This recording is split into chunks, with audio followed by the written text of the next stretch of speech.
Welcome to the Pressrow.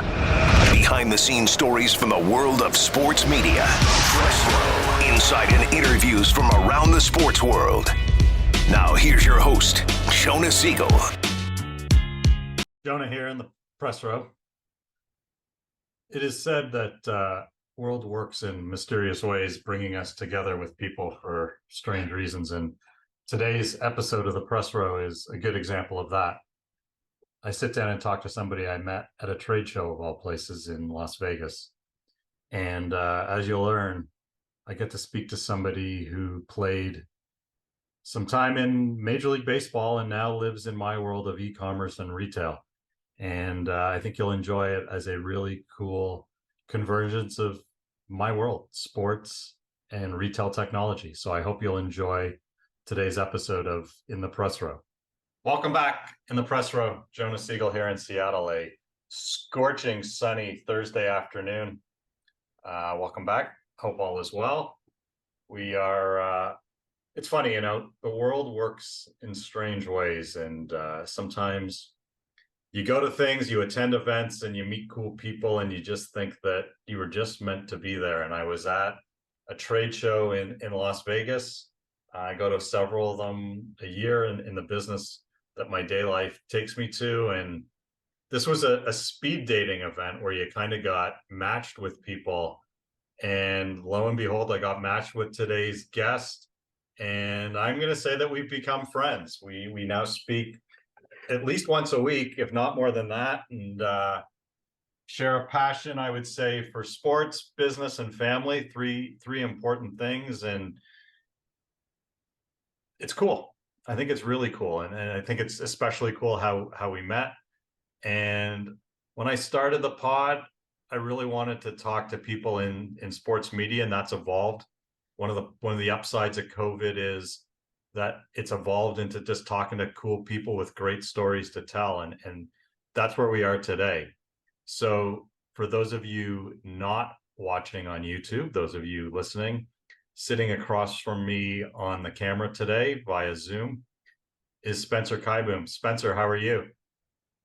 I'm doing great. I think you're right. It is funny how the world turns. And I think I had the 10-minute speed dating, and you asked me a ton of questions. I spoke faster than I've ever spoke. And I think at the end I said, I don't know what the hell this Jonah guy does, but I liked him.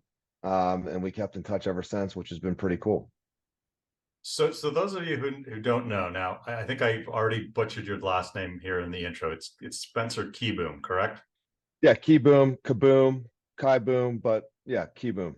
All right. So for those of you following along, unique distinction of being a retired former Major League Baseball catcher, played for your Washington Nationals, wore number 64, I believe.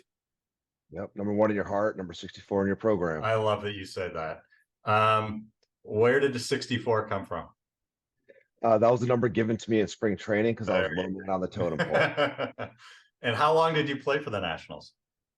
I played 8.5 years professionally, all within the Nationals organization, parts of 3 years in the major leagues to accumulate, I would say, I guess just over a year of service time. 2018, I was up there for all but 4 weeks, I believe, of the season. And before that, before your professional career, you played some college ball at Clemson. Is that right?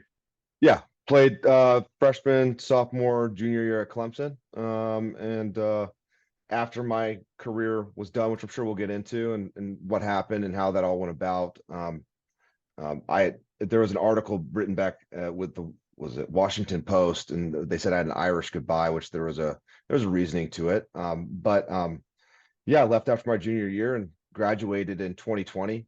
I actually went back to the regional at Clemson and got to shake the president's hand, and I got to walk across without waiting in line, so to speak. So it was good. You have an incredible story, and that's why you're here today. Besides the fact that we became, friends at this random event called Shop Talk in Vegas. And, the fact that you're a former professional athlete, I should say, who's now living in the world of e-commerce. Remarkable story that immediately I took to. Tell us a little bit about yourself. You're born in Mount Pleasant, South Carolina. You've got dual citizenship, both U.S. and Netherlands. Got some Yeah. family, some history in baseball. Just, a couple words. Just give us a little bit of the Kieboom family story in a couple of words. Dad's we're technically first generation American on my dad's side. And my mom is from Chicago. He met her in college. My dad found himself over here in the States, or the US as we'll call it here, probably most folks listening, but in the States at around 17 years old. He played baseball over in the Netherlands, which was essentially unheard of at the time. And found his way over here, lived with the host family, ended up going to college, had a academic and a baseball scholarship, and went to Eastern Illinois. Never played professionally beyond college. And basically we grew up and I saw catcher's mitts down in the basement. And lo and behold, we're living in Georgia when it's all said and done. At the age of 4, we sign up for some baseball. And I think I was 7. And we made another guy and I on the team made the all-star team for 8U, whatever, 8 and under. And we were both 7 years old. And so you're not going to play shortstop or, third base or whatever, like, most of the guys would, like you were the whole year on your other team. You have some bigger kids. And next thing you know, nobody wanted to catch. And I'm like, well, I can catch. My dad caught. Right. And so from that point forward, it was either the best or worst line I ever had in my entire life, because I really never went between the lines again full time for a position. And bit of a strange question for you here. Hockey goalies are a bit of an oddball character, the ones that I know. Super nice, but they're a little bit quirky. Are baseball catchers kind of the same breed as well, or not so much? I know a couple of guys who have played and also play in the NHL. I don't know any goalies. My guess, based off of what you said, that's probably a left-handed mid-relief pitcher who's most comparable to the goalie. Okay. But catchers are more. There's a reason I think why you see these guys as managers. You have the game's changing, unfortunately, which I have no problem going down that path and talking about that as well. But the catcher really is somebody who has to be prepared. Has a knowledge of what's going on at all times, looking in at the dugout in between every single pitch, calling the game, trying to get on the same page with the pitcher, building a relationship with the entire staff throughout the whole season and before. Really call it like the general of the field. Hence why I think you see a lot of guys are become managers when it's all said and done, if they stay in the game. So from 8 until what age? Like, at what age do you actually, at 8, obviously you're not. At some point in your career, you actually do start calling a game, right? When does that happen? I was lucky. I grew up on teams. I mean, I got to do it when I was little. I really don't know how much I was like paying attention to it. But you really don't get into it until professional baseball. Like the art of calling a game, like why are you calling certain pitches? Even without the data behind it, like in the minor leagues, you don't have the data like you do in the major leagues. But why are you calling certain pitches? Like what do counts dictate? Like what's the situation of the game? How many runs are you up by, or how many runs are you down by? What's the umpire doing? All of those things are factors. What was the previous pitch? Where did it miss? What did the guy do before? What do you remember from like previous series as well? So, I mean, there's a lot going on there. I mean, in its shortest, sentiment, I guess, is like, if you have a 2-2 count and you got a runner on first base with no out or 1 out, what's the point of really throwing a breaking ball when you could throw a changeup or a fastball to try to jam them to roll into a double play? It's not as much of a swing miss account. It's more of like, we want contact in order to put the ball in play and roll 2. And the same thing can be applicable with first and second, even if the guy gets a weak single. But you're not doing that at 13, 14 years old. No, you're playing, man. You got to play, right? I mean, and I think a lot of the experiences you have at that age is does make you into, kind of the young adult, I would say definitely for sure. And then you have more experiences that shape and mold you into who you are. And at what point of your career did it occur to you that maybe you could go to college and play? So my dad stopped coaching me. He didn't coach me at 11. He coached me at 10, didn't coach me at 11, coached me at 12. And this is all travel baseball. Started playing travel ball at 10, which I think they play now at like probably 4. 5 or something. Yeah, who knows? It's crazy. But we're East Cobb, just north of Atlanta, Marietta area, Alpharetta, Roswell, you name it. And this is a hotbed for baseball. I mean, I would put the guys that come out of here in baseball. I mean, if it's not in the top 3, it's top 5 locations in the United States for baseball to come out of. The high school fields I played on were nicer than most of the minor league fields that I played on until AA. And I would say I was fortunate, at East Cobb, which used to be the powerhouse back in the day, they have like a number 1 team, a number 2 team, a number 3 team, and then kind of like go somewhere else or go play rec ball, I guess, right? And I played on the number 1 team at 13 and 14. 15, I didn't make it, which was pretty devastating for myself. But I had a coach who called it a number 2 team or 3 team. I don't even know what it was. It doesn't matter. But he let me be me and just let me play. And would, ask me questions and want to know. But that really, it was an awkward time in my life. I mean, I'm 15. Like, there's a lot of stuff going on, right? You got guys who are men and you got guys who are boys. And like, I don't even think I had armpit hair at that time, right? So like, I was like kind of smaller and awkward. And but he let me be me, and I began maturing, and things started happening. And that was a really big year for me because I got so many reps. And I got to fail, but I got to fail being myself, which was huge. And then I got to learn off of that and make it my own. I would take input, but make it my own. 16 played on the number 1 team again, but didn't play as much. 17 played on the number 1 team, and the other catcher there was going to Georgia Tech. He was a year older than me, and we played we played high school baseball, which we won state when I was a freshman. In like class, I don't even know what it was. It was 5A at the time, which was the largest. I think they have 7A now, which that's where the high school is now, 7A. But we at 17, this catcher, he was going to Georgia Tech. I hadn't committed anywhere yet. And I was getting some looks from some smaller schools, nothing like Clemson.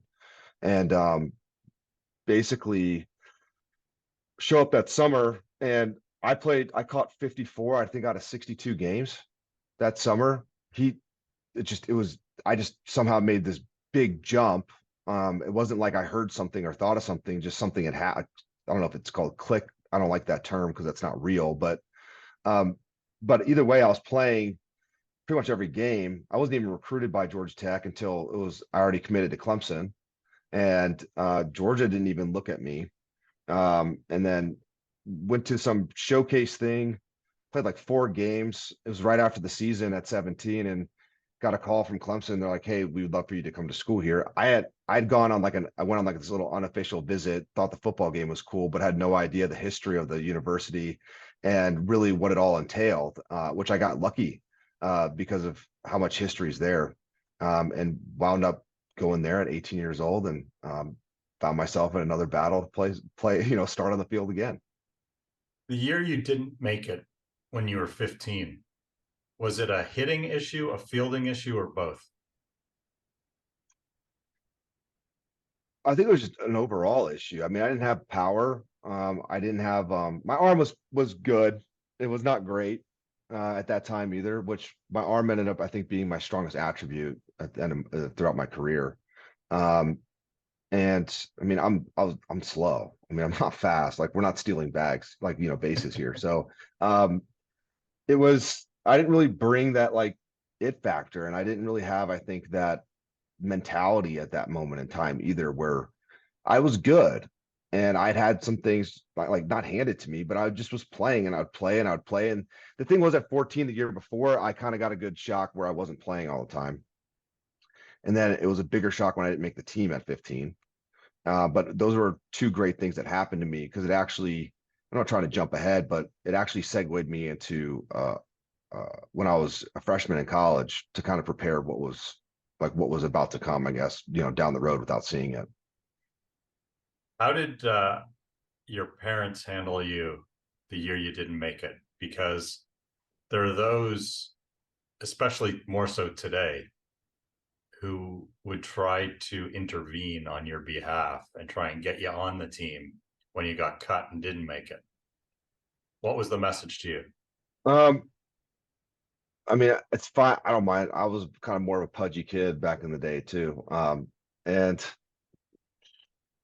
I remember 11, I wasn't playing on this team that much. And I'm going back there because I think this will best encompass it. I remember being 11 years old. I'm not really playing, and I remember sitting. I'm in my parents' room. I'm crying because I'm not playing on this team. Right, like it's just like probably 10:45 at night, and my I'm sitting there, and I want my parents to do something. I don't know what it is. Right, they have to do something because I can't. What can I do? Right? No, and I'm just not playing, and I'm not happy. And basically, my mom was. My dad's there. My dad didn't really say anything, but my mom goes like, "Well, if you don't like it, like we'll take you off the team and you can go play rec ball." And I'm like, taken aback. I can remember this like vividly. And I'm like, what? And she's like, well, if you don't like it, you can play rec ball or you can get better. Like you need to get stronger. Like you need to do certain things to get better. And I mean, I'm pretty sure I stormed out of that room, probably slammed the door as hard as an 11-year-old could. And honestly, I don't blame myself, but at the same time, it's really something that I would say I've lived my life by pretty much from that moment forward, where I didn't look at my parents and say, what are you going to do? I kind of just was like, even if it was BS, right? And it's political, it's like, okay, well, how are you going to fix it? Like, what are you going to do? Like, if you're that much better, this wouldn't happen. There certainly are a lot of parents today in this helicopter world that would take it upon themselves to call the coach or the manager or the convener or whatever it is and say, you got to get my kid back on that team. Good on your parents for giving you back the conch and saying, you want to make that team, it's on you to improve yourself. I actually think, and that was at 11. Now, flash forward to when it happened when I really wasn't playing at 14, and then I didn't make the number one team at 15. I actually believe my dad was one of the on the board of directors for East Cobb, and that even happened. Yeah. And I mean, he technically, I guess, could have voiced his opinion to some regard, and in the best way possible, he didn't. And it, let me carve my own path, I guess you could say. All right, so off you go to Clemson. It's got to be an incredible experience. I mean, I don't care what era you're going off to a big university. You're playing college ball. No, it's not football, but who cares? You're still playing at a real college. You're playing baseball. What happens? Freshman year, I'm not playing again. There's a sophomore and junior catcher. I went to our head coach, Jack Leggett, and I think I had 2 conversations with them, and was just frustrated, but also like, why am I not playing? Like, I don't understand. Like, I'm better. Like, I'm not being mean or, but I'm better than these guys. Like, I want an opportunity. And I hadn't had one. And I think it was like 3/4 of the way through the season. And mind you, the entire time, like I'd go back to like the cages in the back, like before and after practice, like work on blocking balls off machine throwing like damn 95 miles an hour, like footwork, receiving, you name it. Like I would always try to be doing something. And, at that time, when I looked at it, I always thought like I wanted somebody to come in and see what I was doing, but I couldn't be happier that nobody did come in there because it was just about me. It was about me getting better and me being ready for the moment. So I get my moment. And could not have played worse actually against Furman. And unfortunately, I don't have a baseball team anymore. But I can blocking. I love basically defense is what I love. And I bet you I had to have a couple pass balls. I bet you I made an error. I had to make an error or two. And I don't think I got a hit. I probably struck out twice. Who knows? But it wasn't good. And I'm like, well, I just blew it. That's all I could think, right? Like I just blew that. And I didn't change anything because like I knew I just blew an opportunity. I wasn't like I was like sitting on my thumbs throughout the whole year and riding the bench and not doing anything, trying to be ready. I just missed an opportunity, and which also drove me even harder and to get right back in it and just go. Like I gotta keep like get better still. And then we're at the ACC tournament. This is 2010. I mean, we're top three in the country the whole year, pretty much, or top five. We were really good. We had 6 guys on that team, including myself, make it to the big leagues, playing on the field at any time. And we were playing against Georgia Tech. We're 0-3 in the ACC tournament. We're on the bus, and Jack Leggett, Coach Leggett gets up there and always said the lineup before the game, and I'm like not paying attention, but I'm batting 8th or something. And I'm like, holy oh my, like, here we go, right? Like, I don't even have time to tell my parents, which was a good thing. And my dad said he was actually at the airport and the ACC tournament was on TV, and he was like, wait, are you catching? Like, you didn't even say anything. He saw it there. But it was awesome because I got to play against Georgia Tech, a school that really didn't recruit me until it was too late. And I know I went 3 for 4. I threw out a couple runners. It was an awesome game. We don't get to host a regional because we performed so poorly in the ACC tournament. We were like 7th or 8th at the time in the country, and we're going to play Auburn at the regional, and I'm starting. And so that was awesome. So I started every game after that, for the most part. I mean, all the way through. We went to Omaha that year, started every game in Omaha, and I had started 1 game in the regular season. So to me, what you're doing when nobody's watching is a big deal, and control what you can, but you got to be able to try to make sometimes chicken salad, as they say, out of chicken shit, and Right. that's really what it is about. So you make it. How many years did you play college ball? 3. And you then get drafted by the Nationals? Drafted. I was drafted in the 5th round. Showed up to rookie ball in Auburn, New York. Not Auburn, Alabama, Auburn, New York. Wedged between Syracuse and Rochester. The booming metropolis that it is. Yeah, centered around a maximum security prison. Nice. But that's true. Great brewery there, Prison City Brew Pub, by the way. It's really good, actually. But hence the name Prison City. But they were there. You're like a fish out of water. I met somebody who I've held on to a lot of the lessons I learned from him, Bobby Henley. He was the catching coordinator as well as the minor league coordinator, and ended up being the third base coach for the big league team for like 6-7 years. He was awesome. Played there, and then I was going to go play on the Dutch national team for the World Baseball Classic, and getting ready for that, I just was long tossing and felt a lightning bolt in my arm, tore my UCL off my elbow, just completely detached it. So I had to get Tommy John. That year, I ended up meeting a good friend, somebody it was like timing again. It was odd, right? Like, I'd spent my whole life down in the South, essentially. Like, my dad's from the Netherlands, my mom's from Chicago, but grew up in East Cobb, went to school 2 hours away, and now I'm stuck in Florida. But my roommate is a guy who had Tommy John. It was our first round pick the year before, Lucas Giolito from Santa Monica. And that was great. He's 18, I'm 22. And we stayed in, I think, room 311 in the La Quinta for 7 months straight. And it was a good thing that was so-called diversified my outlook on some things. And Lucas and I became extremely close friends. I think they liked it because they thought I was helping him, but people didn't realize how much he was actually helping me simultaneously. And we did that, and then went to A-ball and had a great year. Went to the fall league out of low A, which was awesome, which the fall league is like where you want to go if you're a prospect. Then he had high A, missed half the year, had a back concussion. They basically banned running the catcher over in the first game of the year. Some guy ran me over, and I just battled some nagging concussion, and then I got hit hard, and then it just took me out of the season. But went back to the fall league again that year, went to Double A, was put on the roster. Then had a bad year, trying to do what other people wanted me to do instead of being myself.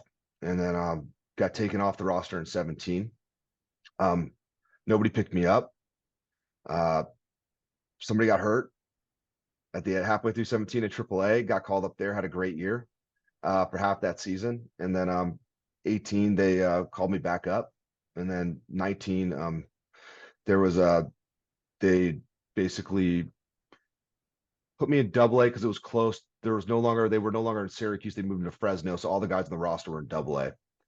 I played once a week, broke my hand like the second week of the season. And I was battling an internal, I call it a personal injury that had happened in 2017, actually. It was a hearing loss incident. And then after 19, I had to get some major surgeries in my ear and pretty much forced my hand, and I don't sit still. Being 29 and going back for a AA catching job as a backup didn't really sound appealing, especially with what I've been able to do. And I knew what it would take. And to be honest, there was balance issues. There's a lot of things going on. And I was like, I don't know if I can do this. And I didn't want to sit there, and it wasn't about finding out, but I found myself doing this about 6 months in when I was done. All right, so let's go back for a second, because you jumped over the sexy part that they're going to make the Hollywood movie on, and that is you're toiling away in the minor leagues, and the phone rings, or somebody calls you and says you're going up to the big leagues, and we've all seen it in the movie. So give us the story. How did you get notified that you're Mine's going not up to sexy at all, actually. the... The first time I got called up in 2016 was because Wilson Ramos tore his ACL the last year, and I was basically a body they called up. That was on the only guy that was not called up, me and one other person. I was there for a week. Dusty Baker was the manager. Dusty was kind enough to give me an at bat. I walked. My dad's like, "You got a good like that was a Hang good on, eye." hang on. I'm going to be the rude host and interrupt. Forget that. Like, stop it for a second. You get a phone call that you're going up. You have to be a kid in a candy store. You're going up to the major leagues. I don't care what it is. You're on a contract. You're making big league money. You're walking into the stadium as a player on a major league team. That has to be incredible. It has to be. Well, so it didn't feel like that because I really think I was the only guy not called up on the 40-man roster when they extended. And so I was the only person at home. And they finally did call you. Yeah, after somebody broke their damn leg, right? What? So okay. And so I didn't go home after that season and take time off like normal. Like I went home and went straight to working out to fix it, like try to fix everything and find myself again right away. Yeah, I got it. And basically in my head, although I was there for the week and I got the 1AB there, I walked, which don't get me wrong, I actually think it was better for my parents. But hang on, stop for a second. When you finally get called up, irrespective of how pissed off you were that you hadn't been called up, you're now called up. What was it like walking into that locker room for the first time? It had to be incredible. It was awesome. I mean, it's cool. It really is cool. I mean, it's a different feel, it's a different vibe. It's actually, thank you. It's everything you want it to baseball to be. Put it that way. But the thing was, like in my head, like I didn't count it. Like, well, I'm counting it. I know, but I didn't think I always get told that, but like I didn't count it. And the fact that I didn't count it, I actually think was great because you felt like you didn't earn it. Yeah. I was like, no, I didn't earn it. Like, and in 17, I was battling the internal injury that I like the personal injury that I had where I lost my hearing in my right ear. I had a bunch of balance issues going on. I got taken off the roster about 2 weeks left in spring training. Got told by our assistant GM and a bunch of other staff, like, you're not a big leaguer. You're playing for 29 other teams.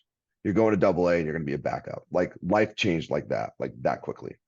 And I remember I was pissed. I didn't portray it like that. I was like, all I remember saying to them was the one guy wouldn't stop in the damn office. Like, yo, I get it. Like, chill. Like, I mean, what do you want me to do? Like, freak out? Like, I'm not, you're about to make me if you keep going. But you kind of just crushed a lot of things going on that I've worked for my whole life. And, but I was like, just give me a week and I'll be fine. Like, type deal. Like, I'll be back to myself. Like, you got to give me like at least like to be back. Like, I'm out there, but I'm not going to be myself. And so went to double A, and I mean, all I could think was like, this is miserable. Like, I'm kind of miserable too from this whole hearing loss incident. And then lo and behold, I did get a call like that the guy in AAA was hurt. He was just playing bad, I think, and said he was hurt. But they called me up there, and I showed up, and I met one of the greatest managers I've ever played with in my life, was Randy Knorr. He's like, "Hey Spence, like good to see you. Like, yo, you're playing today." I'm like, "Yo, what's up?" Like, I'm fired up again, right? Like, here we go. Right. And he made it a lot of fun, and I had a blast with that team, and I played well.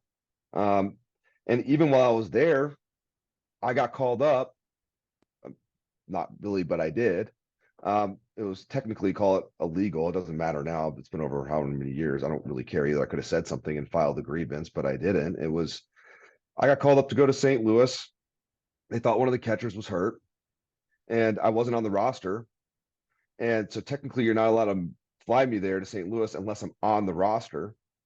And I sat in the back where the Golden Tees were the entire time in case they needed me. They didn't. I flew home with the team to DC in case they needed me for the next day, and they said, "We don't need you. Here's your plane to get back to Syracuse." So then I fly back to Syracuse, don't get called up.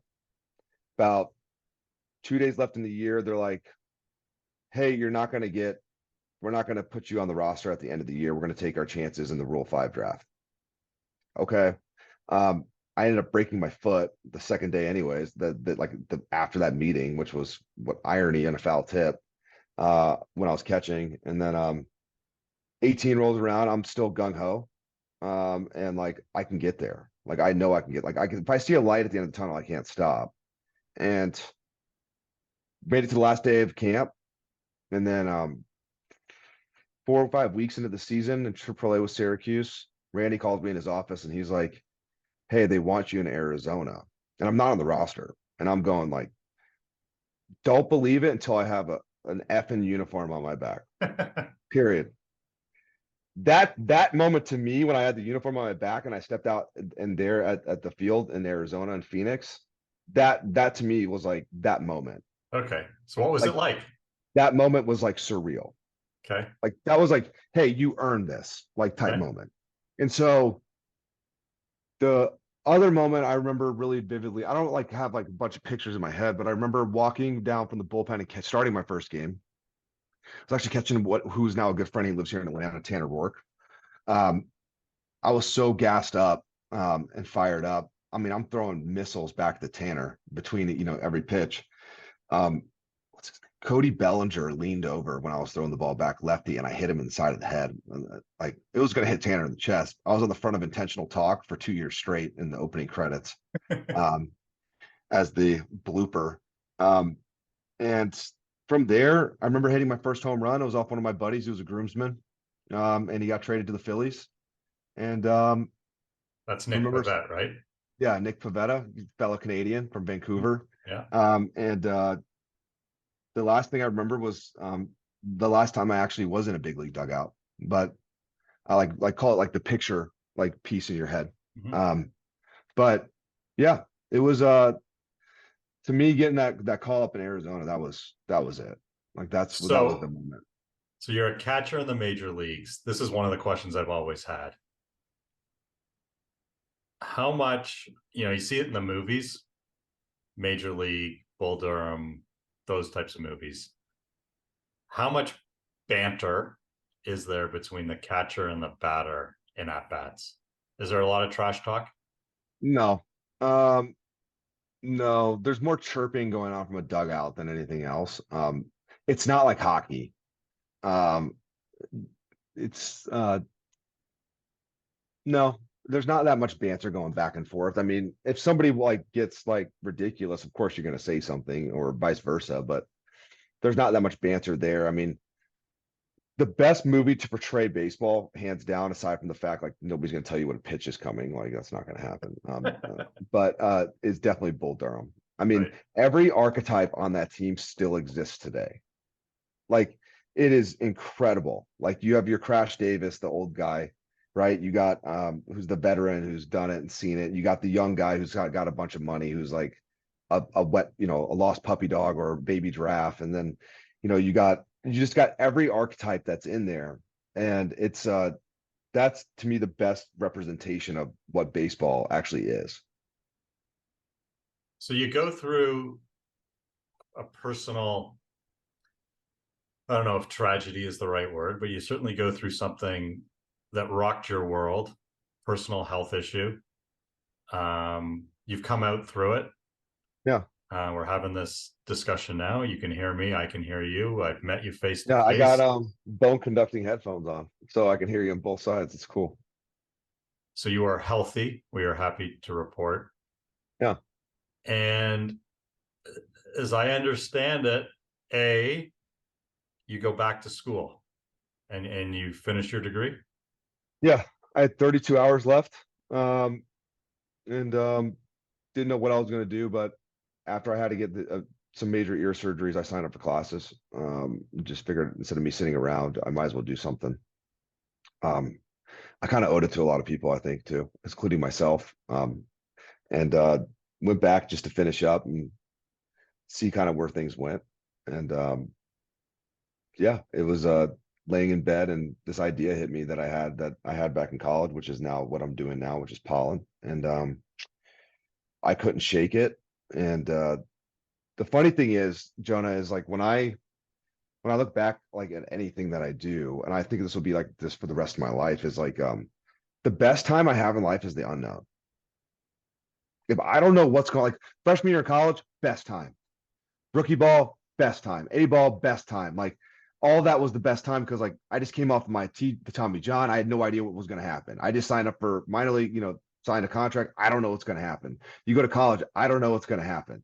And I feel like I find myself in those situations because I think there's something that just pulls me into them. It's just, I think a lot of my skill set is just, I love it. If I feel like I'm mastering something like to a point to where I'm going, like, I already know what's going to happen. That's not boring. I mean, that's not fun. That's just boring for me. Right.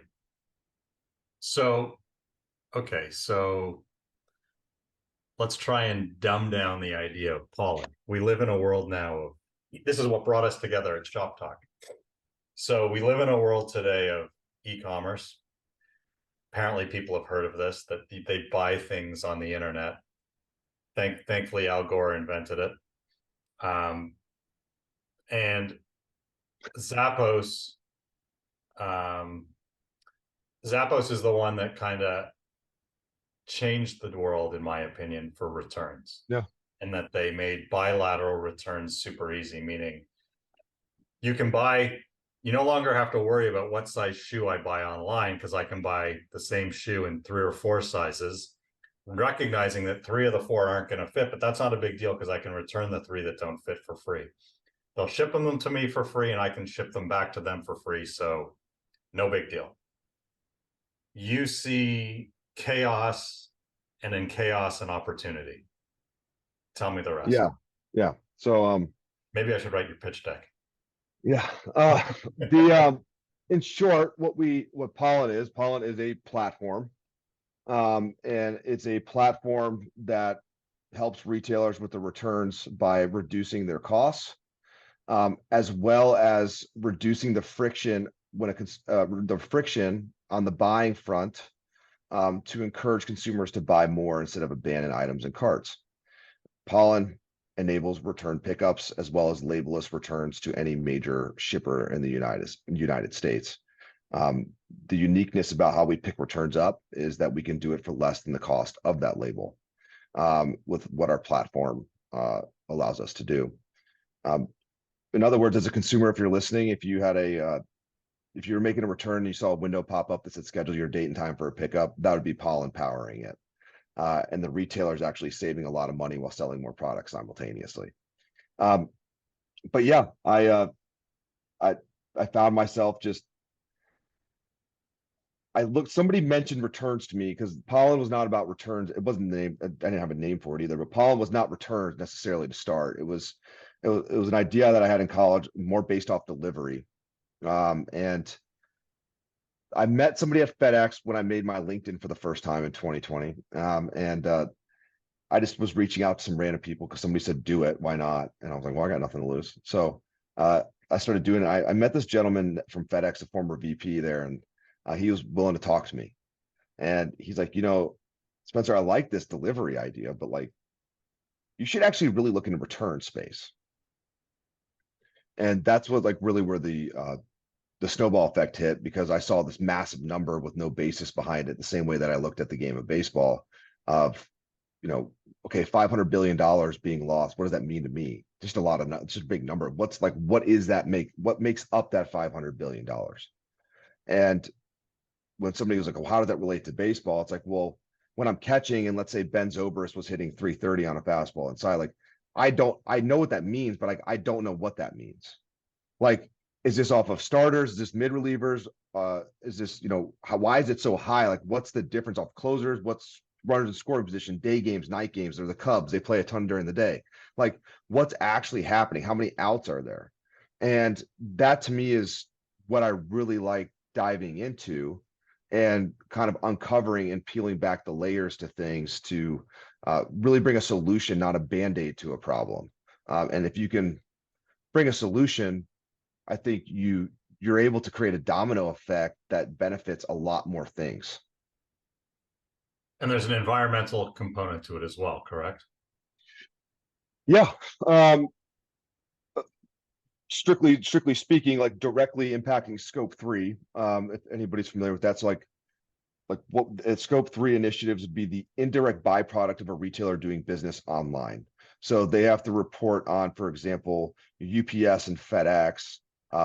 Scope 3 on a delivery would be, what's the emissions off that truck? Now, scope 3 for a return is the same concept. What's the emissions off that truck, that plane, that container of your product sitting inside of that while it gets back to the warehouse or 4PL that you're partnered with? And with how we do this, we have it's all tech enabled, but you're not going to put 2 pairs of shoes from a shoe brand and 1 pair of shoes in a box to ship back. You're going to put 4 pairs of shoes in a box to ship back. And so now the retailer can report on one box with 4 shoes instead of 4 boxes with 4 shoes. So there's a big impact there, and something that is actually quantifiable even from a packaging perspective of reducing the packaging. So you can all see how this was interesting to me. You've got a retired Major League Baseball catcher up to his neck in e-commerce returns. It's just fascinating. And well, I'm cutting you off, but like, I didn't like, so you talk about sustainability. Like, I was afraid. I called it the S word when I started. I was like, I can't say this word. Like, it's too buzzwordy. Like, even like it's been buzzwordy since day one. And I'm like, I need to have at least some kind of understanding of what the hell I'm talking about. And I know definitely enough to be dangerous. I mean, I met the former chief sustainability officer at UPS. She lived right down the road from me. It was awesome. And I just started leaning in heavily and was like, do you have anything I should read? Like, what should I look at here? Like, what is this? Like, help me understand this. And I had a friend that played at Clemson. He was the bullpen catcher, Marcus Curry. He's with a major, like not apparel, but like a makeup, one of the, like a Sephora type company. And he's somebody who leads a lot of their sustainable initiatives. And I started talking to him, and it's about having not only the understanding, but if I have the understanding, then I can talk the talk and back it, and go from there. so as you look back at your baseball career and the experience, and listening to you, ups and downs, highs and lows, sounds like it certainly helped create the character that you are today. It sounds like you subscribe to a lot of what I do, which is one door closes so the next door can open, and everything happens for a reason. You have kids. Yeah. If your kids wanted to go down the path of professional sports or with an eye towards it, would you embrace that for them? Absolutely. There's no doubt. I mean, I would say the only thing I joke with my wife, but part of me is actually serious when I joke, is our we have one son, and our second's going to be here in a month. Another boy. Our son's 2.5, Swin. And I always joke with my wife, I was like, he's not learning like Spanish or French. If he's learning a foreign language, it's going to be like, A plus, A++ and like React Native, and he's going to learn how to code, right? Like that's the language that he's going to be learning, right?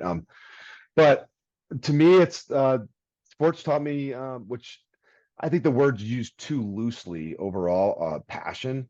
Um, Passion is not like, to be passionate about baseball. Of course I'm passionate about baseball, but really my passions are not like running the bases. It's not like it's everything that's behind all of that. Like what's everything that goes into it, everything that's a part of it. That's the passions for me, which allowed me to be more, I guess, than a baseball player, or however I wanted to, like, identify myself as, or put myself in whatever kind of bucket. Like I don't even like saying I'm an entrepreneur, because I feel like it's the same thing of saying when I was a baseball player, when it was all said and done. Like, well, yeah, I mean, I'm doing what an entrepreneur would do, but like that's not me. You don't want to be I'm just defined by a label. Yeah, it's not right. It doesn't feel right. It's never felt right. Are you a baseball fan? Yeah. My heart rate still goes up when I watch stuff. I think it's the most misunderstood game in today's society. I don't Tell me, think, yeah. Um, tell me more. there's so much strategy going on. For example, do I think games have taken too long? Absolutely. You can't argue that. But the one thing that was beautiful about baseball is there's no time. I think there's a way to enforce that, which they've gotten away from self-enforcing. I'm not somebody who says like, let's go inflict pain and hit somebody on purpose, but like there is a reason why that happens. And not to mention, by the way, this is a game. Like you are playing a game. And if you hit somebody, for example, as a pitcher, let's say on purpose or maybe an accident because you're trying to throw inside, as a result, the game can change because of how people are portraying themselves when they walk into the box. And this is a game. And so I love the fact that it is a game. I think it's a game that people, I don't think, appreciate, because who wants to watch 162 baseball games? But we live in an instant society where I could play video games with somebody across the world if I wanted to. I can tell you the launch angle in damn Germany, and where the pitch was located, the speed on an app, right? Like we want everything done so much faster, and nobody understands what 162 means. To put that together to go win that's a lot. Like what's happening there, in my opinion, is like what happens in one race in Formula One every week or every other week. That's the same strategy that's happening for 162 games being played out. So you're not a fan of the pitch clock, is what I'm hearing. I'm not really, but I don't mind it because I think it's doing good for the game right now. I don't think it's going to solve the problems baseball has. I don't think it's 4-hour baseball games, because we all watch 5-hour playoff games and nobody cares. But I think the problem baseball has is nobody understands 162, or nobody appreciates it. But they won't give that up because there's revenue tied to 162. I don't think they should give it up. I think you should adjust how the game is, seasons are played out as to what it looks like. So if I have halves, let's say I have halves. I still have wild cards, but if I have first half winners, second half winners, and wild cards. So after the first half, 81 games, it restarts 0-0 record. You have your first half winner, and now you have your going to the second half. So a team that's hurt, let's say they have a couple veterans banged up or whatever might be going on. Well, they're not out of it because they're 30, 40 games back. They could be in it now in the second half, right? They're playing some, not to mention as a fan, I'm not watching the Orioles play for the last couple of years going, why would I go to a baseball game when we're 60 games back, but with 100 games into the season? There's no point of going. Now I'm like, hey, why aren't we winning? Like we should go make moves. We should go do certain things. So I actually look at that as like a real solution. to help solve the game. There's more emphasis on the games. There's more money being spent on the players. There's more money being made by the owners because more people show up and care. And you actually keep the art of playing 162, but just in a different format while not losing in sight like what baseball is. Has anyone ever proposed that? No, which is funny. You actually mentioned it. So I was actually thinking of going to law school before I was doing Holland because I was like, it intrigues me. And I guess I feel like law school's not going anywhere, but pollen could. Right. And who knows? But that to me would be to help solve baseball, which I would say what I'm doing is actually made it very clear of how I look at the game. Like what kind of problems there are. I look at it like if you had to name one problem, like you start anything, unless like I've gotten to this point, like if you had to name one problem, like what's the underlying problem for baseball? People would be like, guys don't make enough. There's all these answers to it. I'm like, well, actually, it's just the owners don't compete. Lack of competitive balance. Why would I compete as if I was the Pirates? I get the first pick. I had a $44 million payroll in 2020. I made $50 million in revenue share. I was in the black before the season started. And the Yankees and the teams in the Red Sox and all these teams that are finishing high with the most revenue who share their 20% down with the bottom 20%. They go, I'll share it because they suck. It's guaranteed win for us. Like it's that premise happens. And I know it's hard for people to imagine that people aren't competing. It's not the players aren't competing. It's just they're not incentivized to put the greatest team they could actually put out on that field at all times. That's right. And not everybody can be the Tampa Bay Rays and have a low payroll and do what they do. Right.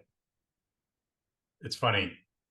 Two things. One, the Blue Jays played last night. My son and I were watching. I think it's the game ended after the game was done in 2 hours and 3 minutes or something. Apparently, it's the first time they've played a game in under 2 hours and 5 minutes since 2015, which is shocking. Yeah. As a TV watcher, like 5 stars. Yeah. But to me, I love going to a baseball game outside. I don't like going inside to domes. Even like to me, there is something about going outside to a baseball stadium with a roof open or in an open air environment with a buddy or buddies and not being on your phone, and just the game becomes secondary, and there's very few places you can do that. And to me, in that environment, the time doesn't matter. I don't care how long the game lasts. I guess you could say I would actually be a bigger fan if they said there's a 210-minute clock on a game at 3.5 hours or 9 innings, whichever one finished first. And if you're in a tie, the clock's still there. And then I know nobody likes a tie. Well, then so be it. Like it's like, I don't know the rules of cricket, like so to speak, but there's art to that time of how you manage that time of that game as well. Right. Like, are you really going to go make that pitching change this often? Right. Like, are you really going to go do this? Like, is this really what you think should be happening? Like, do you want to get to a certain point faster? So you're trying to, there's so many different strategies that could be unlocked if there was a dwindling of time rather than a time in this specific moment. And I mean, the scary thing is for me, and now that I'm going on my tangent here with this is I brought you. It's not a tangent. Hey, is the one sad thing I think about what's happening is, and I guess why I feel so strongly about it is the art of catching will be gone in 5 years. I think it's going to be gone in 5 to 8 years. Catchers aren't even calling their own games. Some of these guys right now, like they have earpieces in, and then they have a remote on their shin guard because they're afraid somebody's stealing signs. And I'm going, nobody's stealing signs because the scores look the damn same as before. And by the way, the Astros weren't the only team probably stealing signs. Right. I guarantee you that. And so what are we doing here? So now you have somebody behind the field, like behind the plate, who's not even thinking anymore. they're actually just a talent to a certain extent. You have the automatic strike zone coming into play in the minor leagues, and they're testing it out, which is BS in my opinion, because you now lose the element of human error. And that's a big factor in all of sports. That's what makes it exciting, like, is that element. And when you do that, now you don't have a catcher, you just have a guy back there who can hit and throw, because you don't need him to receive. Why do you need him to receive? He doesn't have to call. He's just catching the ball. Something would call strikes for him. So, and I think with what's going on in baseball, like when you start reviewing out plays like they've been doing, it's got at first, what was it? 2015? They started doing like home runs and foul balls, wasn't it? Like it was something like that. Like, and the ball had to be past the bag in order to even appeal it. Okay. Yeah. To me, that was like basketball, like doing replay for somebody stepping out of bounds, or the clock at the end of a game to make sure it's right. When you start doing outs and you start doing all these pitch clock things, and you start doing that's like somebody going, flag, I want to review that foul in my basketball game. Like what are we doing? Well, here's the answer, in my opinion.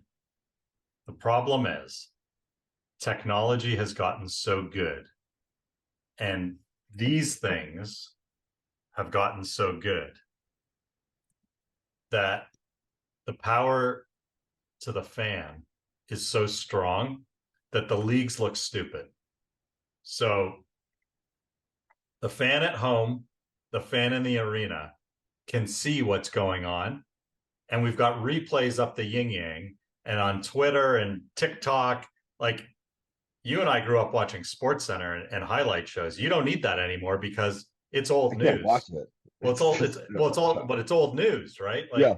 Something big happens, it's on TikTok, Instagram, Twitter, what have you, within a fraction of a second, and everyone has an opinion. So if they blow it, it is so obvious. And now with those new camera angles, you got 16 different angles, slow-mo, super slow-mo, upside down, inside out, right? So what's happened is, once you have that technology, they look so stupid when they get it wrong that the leagues are like, we can't continue to be made to look so stupid. I think that's the issue. So either you turn off, either you dumb down the technology, right, and you go back to the poor technology that we had, or you just accept the fact that there's humans, there's some mistakes, one or the other. I think if you can just accept the fact that it's like the game, like my point being, like imagine like back in the day, like I grew up watching the Braves, being from Atlanta. Like Bobby Cox, what has the record for the most thrown out most like in a season or as a manager, as a career, but like who knows how many games he influenced. But you know how much money, I mean, ultimately that's what it is, right? Isn't it? It's about gambling. I mean, there's so much money being gambled right now that if they don't get it right, think about it. But technically though, I go like, let's say you can't appeal an out at first base. Technically it is right, whatever the umpire said. I know, but when 3 billion people are watching, you walk into a Vegas casino now, there's screens everywhere, right? Like, anyways. Oh no, I get it. I mean, I guess I'm not arguing against you. Oh, and by the way, I'm not like purist, like with that stuff. I'm like, that's out the window. I mean, you got iPads in there and out. I mean, you name it. Like when you see a guy arguing, like from the dugout, balls and strikes, it's because he walked in the tunnel, went down there, and I could see every single pitch. Like I could do that, and you can do that every single pitch. Like they even have a stat on what your batting average should be based off of your exit velo. When Apple TV does the games, they're giving a hit probability when a guy comes up to bat. Like, what's the probability of this guy hitting? And with every pitch, the probability goes down or up. I mean, the statistics are everywhere, right? So you're actually playing into something that I'm a firm believer in, by the way. And this is, again, I guess, segueing into like, how do I find myself here? And you brought up sustainability. And for me, like, I think great environmental impact solutions are things that you, especially in today's world, are things that you can quantify. Because like as we're talking about in sports, if I quantify something, I can monetize it. And that's actually how I look at a lot like what we're doing with, for example, pollen, like what can I quantify? Like data is quantification of something, which means you can monetize it. And the same thing is applicable to baseball. Like they will quantify the hell out of every single thing that you do in order to pay you as little money or as much money as they want you to. It's all about And ROI. and so if they can quantify it, they monetize it or for your benefit or not. So like That's right. you'll never see guys like in baseball wear like a Whoop band for their heart monitor. Like over your dead body, the players union would let that happen.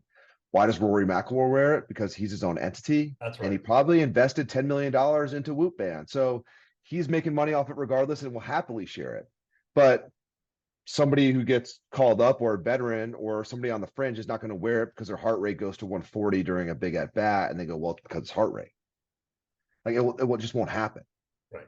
No, but it is. I do love the game, and I love it. Like I really do love it. Well, we will have you back on as we get closer to the playoffs, and there are controversial topics to discuss because I'm sure there will be those, and we will have differing opinions for sure. That's the whole point. Exactly. If everybody agrees, it wouldn't be fun. Well, I really appreciate you doing this.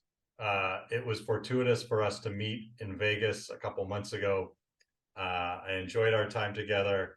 We look forward to seeing Pollen continued trajectory upwards towards the New York Stock Exchange and beyond. For those of you out there, you can find them online. As you're returning your items, make sure you click the box that says book your returns through Pollen. Spencer, thank you so much for doing this. We'll see you next time in the press row.